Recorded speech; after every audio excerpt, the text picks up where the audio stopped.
ಸ್ನೇಹಿತರೆ, meet Shashikumar, Sultan Shashikumar. I repeat, Sultan Shashikumar. ಏನಪ್ಪ ಹೆಸರು ಈ ತರ ವಿಚಿತ್ರವಾಗಿದೆಯಲ್ಲ? ಎಸ್, ಟಿಪ್ಪು ಸುಲ್ತಾನರಿಗೆ ಅವ್ರು ಹಾಕೊಳ್ಳುವಂತ ಅಮೂಲ್ಯವಾದ ಪೇಟವನ್ನು ಹೊಲ್ಕೊಟ್ಟವ್ರು ಇವರು ವಂಶಸ್ಥರು ರೇ. ಹಂಗಾಗಿ ಇದು ಸುಲ್ತಾನ್ ಪೇಟೆ. ಇವರೇ ಈ ವಂಶಸ್ಥರೇ ಸುಲ್ತಾನ್ರಿಗೆ ಪೇಟ ಹೊಲ್ಕೊಡ್ತಾ ಇದ್ದಿದ್ದು. ಹಂಗಾಗಿ ಇವ್ರ ವಂಶಸ್ಥರ ಹೆಸರೆಲ್ಲ ಸುಲ್ತಾನ್ ಶಶಿಕುಮಾರ್. ಇವ್ರ ತಂದೆಯವ್ರ ಹೆಸರೇನು sir? Sultan B.N. Ramachandrappa. Sultan B.N. Ramachandrappa, Narayanappa, Krishnappa, Sultan ಕೃಷ್ಣಪ್ಪನವರು, ಸುಲ್ತಾನ್ ನಾರಾಯಣಪ್ಪನವರು, ಸುಲ್ತಾನ್ ರಾಮಚಂದ್ರಪ್ಪನವರು, ಸುಲ್ತಾನ್ ಶಶಿಕುಮಾರ್. ಹೆಂಗ್ ಕಂಡಿಡ್ದಿದ್ದೀನಿ? ಅದಕ್ಕೆ ಇದು ಸುಲ್ತಾನ್ ಪೇಟೆ. ಅದಕ್ಕೆ ಒಂದು ಬಹಳ ರೋಮಾಂಚಕ ಕಥೆ ಇದೆ. ಇವ್ರು ಹೆಂಗ್ ಹೊಲ್ಕೊಟ್ರು ಸುಲ್ತಾನ್ರಿಗೆ ಪೇಟನ, ಟಿಪ್ಪು ಸುಲ್ತಾನ್ರಿಗೆ ಅಂತ. ಅದನ್ನ ಅವ್ರ ಬಾಯಲ್ಲಿ ಕೇಳಿದ್ರೇನೆ ಮಜಾ. ಕೇಳಿ ಈಗ.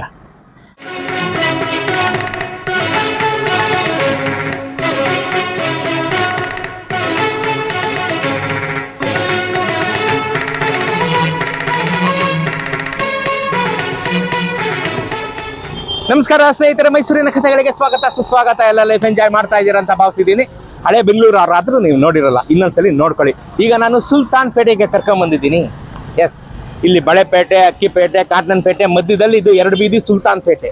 ಯಾಕೆ ಸುಲ್ತಾನ್ ಪೇಟೆ? ಬಹಳ ಇಂಟ್ರೆಸ್ಟಿಂಗ್ ಅನೆಕ್ಡೋಟು, ರೋಮಾಂಚಕ ಕಥೆ ಇದೆ ಸುಲ್ತಾನ್ ಪೇಟೆ ಅಂತ. ಯಾಕೆ ಬಂತು ಇದಕ್ಕೆ ಅಂತ ಬನ್ನಿ, ಅದನ್ನೇ ಅಲ್ಲಿ ತೋರಿಸ್ತೀನಿ. ಸುಲ್ತಾನ್ ಪೇಟೆಯಲ್ಲಿ ಒಂದು ಮನೆ ಇದೆ, ಅಲ್ಲಿ ತೋರಿಸ್ಬಿಟ್ಟು ಮಿಕ್ಕಿದ ಕಥೆ ಹೇಳ್ತೀನಿ ಬನ್ನಿ.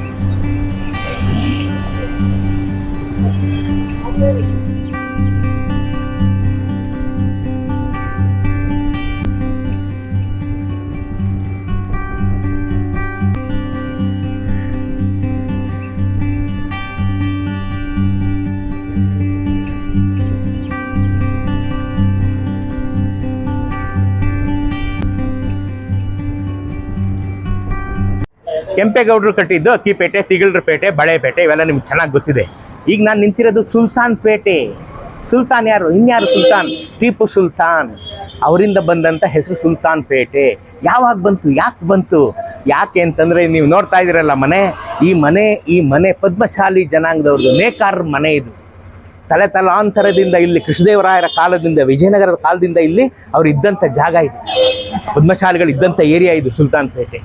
ಯಾಕೆ ಸುಲ್ತಾನ್ ಪೇಟೆ ಅಂತ ಬಂತು ಅಂತಂದರೆ,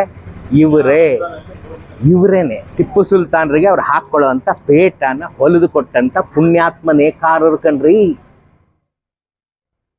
ಯಾರು ಹೊಲಿಸ್ಕೊಟ್ಟಿದ್ದು ಗೊತ್ತಾ? ಅವ್ರ ವಂಶಸ್ಥರನ್ನ ಪರಿಚಯ ಮಾಡ್ತೀನಿ ಈಗ ನೋಡಿ. ನಮಸ್ಕಾರ, ನನ್ನ ಹೆಸರು ಸುಲ್ತಾನ್ ಶಶಿಕುಮಾರ್ ಅಂತ. ನಾವು ಪದ್ಮಶಾಲಿ ಜನಾಂಗದವರು ನೇಯ್ಗೆಯಲ್ಲಿ ನೈಪುಣ್ಯತೆ ಉಳ್ಳಂಥ ಜನ. ನಮ್ಮ ಜನಾಂಗದವರು ಶತಶತಮಾನಗಳಿಂದ ರಾಜ ಮಹಾರಾಜರುಗಳು ಹಾಗೂ ಸಾಮಾನ್ಯ ಜನಕ್ಕೆ ಬಟ್ಟೆಗಳನ್ನು ನೇಯ್ದುಕೊಟ್ಟಂಥ ವಂಶಸ್ಥರು. ನಮ್ಮಲ್ಲಿ ಬೆಂಗಳೂರಿನಲ್ಲಿ ನಮ್ಮ ಸುಲ್ತಾನ್ ಪೇಟೆ ಹತ್ರ ನಮ್ಮ ವಂಶಸ್ಥರು ಬಹಳಷ್ಟು ಜನ ಟಿಪ್ಪು ಸುಲ್ತಾನ್ ಕಾಲದಿಂದನೂ ಸೆಟ್ಲಾಗಿ ಬಂದಿದ್ರು. ಇಲ್ಲಿ ಟಿಪ್ಪು ಸುಲ್ತಾನ್ಗೆ ಆಗಿನ ಕಾಲದಲ್ಲಿ ವಸ್ತ್ರಗಳನ್ನು ನೇಯ್ದು ಕೊಡ್ತಾ ಇದ್ರು ಅನ್ನೋದು ಒಂದು ಪ್ರತೀತಿ ಇದೆ, ಅದೊಂದು ಐತಿಹ್ಯನೂ ಇದೆ. ಅದರಲ್ಲಿ ಒಂದು ಪ್ರಸಂಗ ಬರುತ್ತೆ. ಆ ಪ್ರಸಂಗದ ಪ್ರಕಾರ ಟಿಪ್ಪು ಸುಲ್ತಾನರು ನಮ್ಮ ಪೂರ್ವಿಕರ ಹತ್ರ ಬಂದು ಕೇಳ್ಕೊಳ್ತಾರೆ, ನೋಡಿ ಸ್ವಾಮಿ, ನಾನು ಈ ಪೇಟ ಏನು ಹಾಕ್ಕೊಂತೀನಿ, ಈ ಪೇಟ ನಮಗೆ ಭಾಳ ಹೆವಿ ಅನಿಸುತ್ತೆ, ಬಟ್ಟೆ ಒಂದು ತೆಳುವಾದಂಥ ಬಟ್ಟೆ ನಮಗೆ ನೇಯ್ದು ಕೊಟ್ಟರೆ ನಾವು ತಲೆ ಮೇಲೆ ಪೇಟ ಕಟ್ಕೊಂಡು ದಿನ ಪೂರ್ತಿ ಅದನ್ನು ಇಟ್ಕೊಳ್ಳೋದಕ್ಕೆ ನಮಗೂ ತೊಂದರೆ ಅನಿಸೋದಿಲ್ಲ ಅಂತ ಟಿಪ್ಪು ಸುಲ್ತಾನರು ಕೇಳ್ಕೊಂಡು.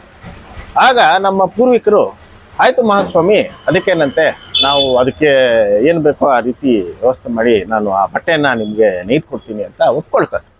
ಹಾಗೆ ಒಪ್ಕೊಂಡಿದ್ದಾದಮೇಲೆ ಕೆಲವು ದಿವಸಗಳ ನಂತರ ಟಿಪ್ಪು ಸುಲ್ತಾನರು ಹೀಗೆ ನಗರ ಪ್ರದಕ್ಷಿಣೆಗೆ ಅಂತ ಬಂದಾಗ ನಮ್ಮ ಪೂರ್ವಿಕರ ಹತ್ರ ಬರ್ತಾರೆ. ಬಂದು ಅವ್ರ ಹತ್ರ ವಿಚಾರ ಮಾಡ್ತಾರೆ, ಏನಪ್ಪ ನಾನು ಈ ಥರ ಹೇಳಿದ್ನಲ್ಲ, ಏನಾಯಿತು? ಮಾಡಿದ್ದೀನಿ ಮಹಾಸ್ವಾಮಿ, ನಿಮ್ಮ ಆಜ್ಞೆಯನ್ನು ಪಾಲಿಸಿದ್ದೇವೆ, ಅಲ್ಲಿ ಆ ಬಟ್ಟೆನ ಒಣಗಾಕಿದ್ದೀವಿ, ಬಂಡೆ ಮೇಲೆ ಹಾಕಿದ್ದೀರಿ ಬಟ್ಟೆ ಅಂತ ಹೇಳ್ತಾರೆ. ಅಂದರೆ ಆ ಬಟ್ಟೆನ ಆಗ ಅವರು ಏನೋ ಗಂಜಿನಲ್ಲಿ ಹಾಕಿ ಒಣಗ್ಸೋಕ್ಕೆ ಅಂತ ಏನಾದ್ರು ಹಾಕಿದ್ರೋ ಏನೋ, ಆ ರೀತಿ ಇರುತ್ತೆ. ಸೊ ಮಹಾರಾಜರು ಆ ಬಟ್ಟೆನ ನೋಡೋ ಒಂದು ಕುತೂಹಲಕ್ಕೆ ಆ ಕುದುರೆ ಮೇಲೆ ಇದ್ದಂಥ ಮಹಾರಾಜರು ಹಾಗೆ ಮುಂದೆ ಹೋಗ್ತಾರೆ. ಮುಂದೆ ಹೋಗಿ ಆ ಬಂಡೆ ಮೇಲೆ ನೋಡ್ತಾರೆ, ಅವ್ರಿಗೇನು ಕಾಣೋದಿಲ್ಲ. ಆ ನಂತರ ಏನು ಮಾಡ್ತಾರೆ, ಇನ್ನೂ ಸ್ವಲ್ಪ ಹತ್ತಿರ ಹೋಗಿ ನೋಡ್ತಾರೆ, ಬಟ್ ಅವ್ರಿಗೆ ಮತ್ತೆ ಕಾಣೋದು, ಬರೀ ಬಂಡೆ ಕಾಣ್ತಾ ಇದೆ. ಏನು ಬರೀ ಬಂಡೆ ಕಾಣ್ತಾ ಇದೆಯಲ್ಲ ಅಂದ್ಬಿಟ್ಟು ಮತ್ತೆ ಬರೋ ಭಟ್ರಿಗೆ ಹೇಳ್ತಾರೆ, ಕರ್ಕೊಂಬಪ್ಪ, ಇದು ಯಾಕೋ ಏನು ಕಾಣ್ತಾ ಇಲ್ಲ, ಇಲ್ಲಿ ಎಲ್ಲಿದೆ, ಎಲ್ಲಿ ಹಾಕಿದ್ದಾರೆ ಗೊತ್ತಾಗ್ತಾ ಇಲ್ಲ ಅಂತ.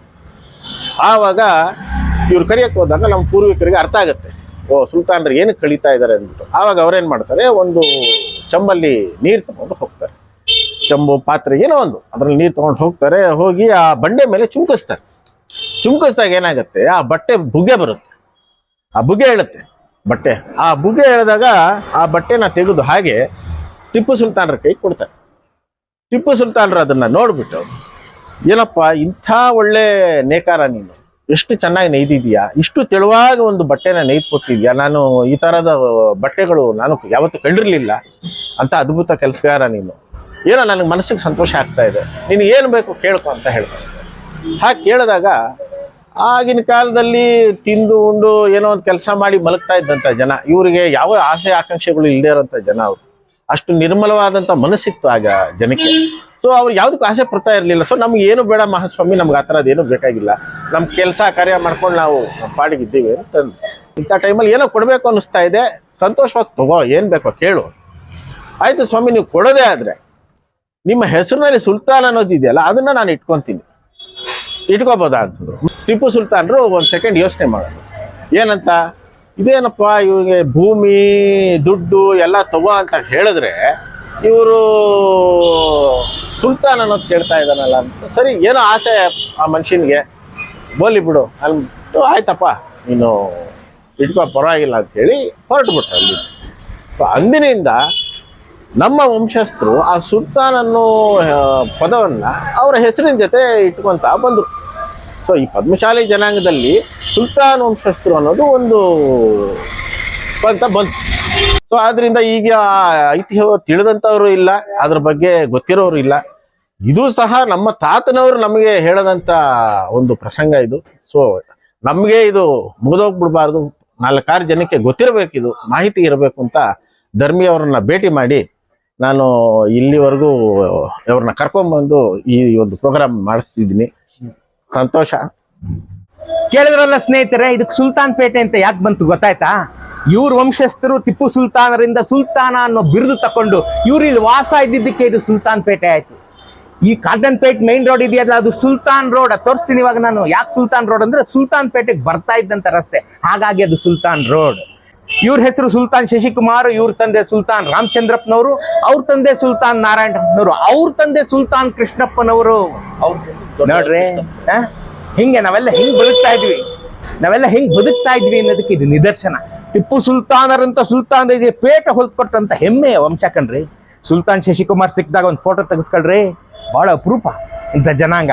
ಹೆಂಗ್ ಕಂಡಿಡ್ದಿದ್ದೀನಿ, ನನ್ಗೊಂದು ಡಬಲ್ ಕಾಫಿ ಕೊಡಿಸ್ಬೇಕು ನೀವು. ಸುಲ್ತಾನ್ ಶಶಿಕುಮಾರ್ ನಿಮ್ಗೆ ತೋರಿಸ್ತಾ ಇದ್ದೀನಿ. ಇಲ್ಲಿ ಇದ್ದಂಥ ಮನೆ, ಈಗ ಮನೆ ಇದೆಯಲ್ಲ, ಈ ಜಾಗದಲ್ಲಿ ಅವರು ಆ ಸುಲ್ತಾನರು ಬಂದು ತಮ್ಮ ಪೇಟವನ್ನು ಹೊಲ್ಸ್ಕೊಂಡು ಹೋದಂಥ ಜಾಗ ಇದೆ, ಅವ್ರು ಓಡಾಡದಂಥ ಬೀದಿಗಳಿದೆ. ಹಂಗಾಗಿ ಇದು ಸುಲ್ತಾನ್ ಪೇಟೆ. ಗೊತ್ತಾಯ್ತಾ? ಆ ಸುಲ್ತಾನ್ ರೋಡ್ ತೋರಿಸ್ತೀನಿ, ಬನ್ನಿ ಹೋಗೋಣ ಈಗ.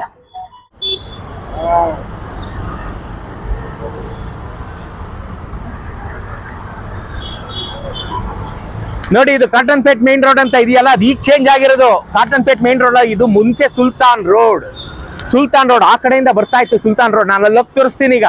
ಇಲ್ಲಿ ಮುಂದೆ ಒಂದು ಸಿಗ್ನಲ್ ಸಿಗುತ್ತಲ್ಲ, CCB ಸಿಗ್ನಲ್, CCB ಆಫೀಸ್ ಇದೆಯಲ್ಲ, ಕ್ರೈಮ್ ಬ್ರಾಂಚ್ದು. ಅದಾದ್ಮೇಲೆ ನೆಕ್ಸ್ಟ್ ಸಿಗೋದೇ ಸುಲ್ತಾನ್ ರಸ್ತೆ. ಈ ರೋಡನ್ನು ಚೇಂಜ್ ಮಾಡ್ಬಿಟ್ರು ಕಾಟನ್ ಪೇಟ್ ಅಂತ, ಯಾಕೆಂದ್ರೆ ಬಸ್ ಸ್ಟ್ಯಾಂಡ್ ಇಂದ ಈ ಕಡೆ ಬರ್ತಿರಲ್ಲ, ಅದಕ್ಕೆ. ಅಲ್ಲಿಂದ ಸುಲ್ತಾನ್ ರೋಡ್ ಬಂದು ಇಲ್ಲಿ ಒಳಗಡೆ ತಿರ್ಕೊಂಡ್ರೆ ಅದೇ ಸುಲ್ತಾನ್ ಪೇಟೆ. ಗೊತ್ತಾಯ್ತಾ? ಈಗ ಸುಲ್ತಾನ್ ರೋಡ್ ಯಾಕೆ ಅಂತಂದ್ರೆ ಸುಲ್ತಾನ್ ಪೇಟೆಗೆ ಹೋಗೋ ರಸ್ತೆ, ಅದಕ್ಕೆ ಅದು ಸುಲ್ತಾನ್ ರಸ್ತೆ. ಈಗ ಅದು ಕಾಟನ್ ಪೇಟ್ ಮೇನ್ ರೋಡ್ ಆಗಿದೆ. ಸಿಗ್ನಲ್ ಆದ್ಮೇಲೆ ಸುಲ್ತಾನ್ ರಸ್ತೆ ಅಂತಾಗಿದೆ. ಅದನ್ನು ನೋಡ್ಬಿಡೋಣ ಬನ್ನಿ.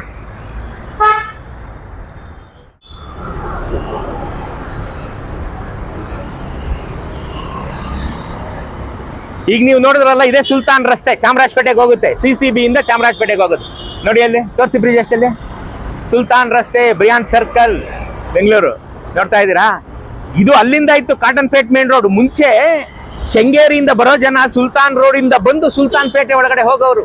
ಈಗ ಒಮ್ಮೆ ಈ ತರ ಆಗ್ಬಿಟ್ಟಿದೆ, ಈ ಕಡೆಯಿಂದ ಹೋಗಕ್ ಆಗಲ್ಲ ನೀವು. ಈ ರಸ್ತೆ ಇಲ್ಲಿ ಹೋಗಿ CCB ಸಂಸ್ಥೆ, ಅದು CCB ಸಿಗ್ನಲ್ ಆದ್ಮೇಲೆ ನಿಮ್ಗೆ ಕಾಟನ್ ಪೇಟ್ ಮೇನ್ ರೋಡ್. ಅದು ಕಾಟನ್ ಪೇಟ್ ಮೇನ್ ರೋಡ್ ಆಗಿರ್ಲಿಲ್ಲ, ಸುಲ್ತಾನ್ ರಸ್ತೆ ಆಗಿತ್ತು. ಇಲ್ಲಿಂದ ಇದು ಸುಲ್ತಾನ್ ರಸ್ತೆ ಆಗಿತ್ತು, ಈಗ ಒನ್ ವೇ ಆಗಿದೆ. ಗೊತ್ತಾಯ್ತಾ? ಸುಲ್ತಾನ್ ರಸ್ತೆ, ಸುಲ್ತಾನ್ ಪೇಟೆ, ಟಿಪ್ಪು ಸುಲ್ತಾನರಂತ ಸುಲ್ತಾನಿಗೆ ಪೇಟ ಹೊಲ್ಕೊಟ್ಟಂತ ಸುಲ್ತಾನ್ ಶಶಿಕುಮಾರ್ ಅವರ ವಂಶಸ್ಥರು.